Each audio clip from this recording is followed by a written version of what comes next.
Tonight. Okay, so tonight we are having a Coldwater Creek meeting with the Army Corps of Engineers.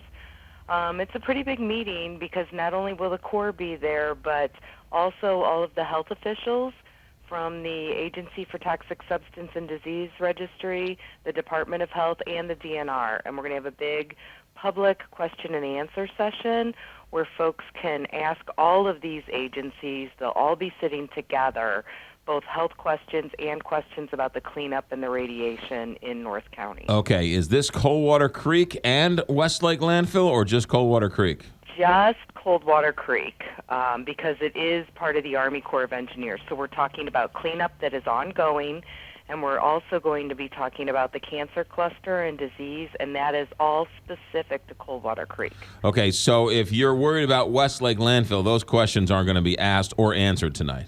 No, I mean, it's a good meeting for Westlake folks to come to just to find out more about the process, but the Corps will not be answering any questions about Westlake at this meeting. All right, where is the meeting, what time, and how much does it cost? It's free to the public. Okay. The meeting is at 6 p.m. at the James Egan Center in Florissant, which is the old Florissant Civic Center. Gotcha. And we should say, people who are not as familiar with Coldwater Creek as others, they have been carting nuclear waste out of that area for 20-plus years, right? Yeah, actually 13,000 rail cars of nuclear weapons waste from the Manhattan Project have been shipped out to a repository in Idaho over the past 25 years. And how much longer do they have to go before they get all the stuff out?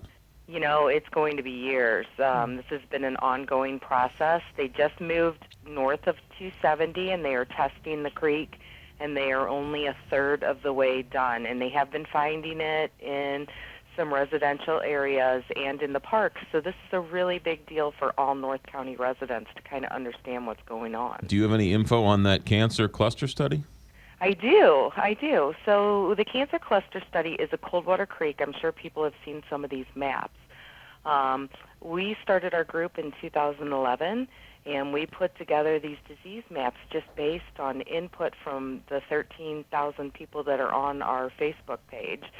And what we've shown over time is that North County, we have a huge cancer cluster with brain tumors, autoimmune disease. Our children are starting to get sick, and we have linked it back to our exposure to this nuclear weapons waste when we were kids growing up in the 70s and the 80s.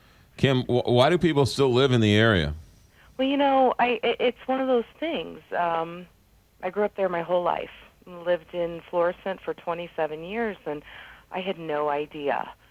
Folks just, you know, even though the Army Corps of Engineers has been out there, people just aren't aware that this stuff is in the community. Yeah, but you are, and do you still live in the area? I don't. Okay. And that's the other thing is a lot of us grew up in these homes, and we lived there as children, and we moved away, and that's when we showed up with our cancers, Right. is Afterwards. 20 years later. Yeah. And so, you know, folks that live in Baldwin and Creve Coeur now, you know, if they grew up in North County as children, you know, once that stuff gets in your system, Right. it never leaves. Kim, quickly, is there a website for more information? Yeah, absolutely. It's Coldwater Creek Facts, FACTS.com. Kim Byzantine, thank you for your time, Kim. Thanks. Have a great day. You got it. 657 KTRS. One of the safest and most secure investments you can make is the remodeling of your kitchen or bath. A new updated kitchen or bath will increase the value of your home and your lifestyle. Now you can call a contractor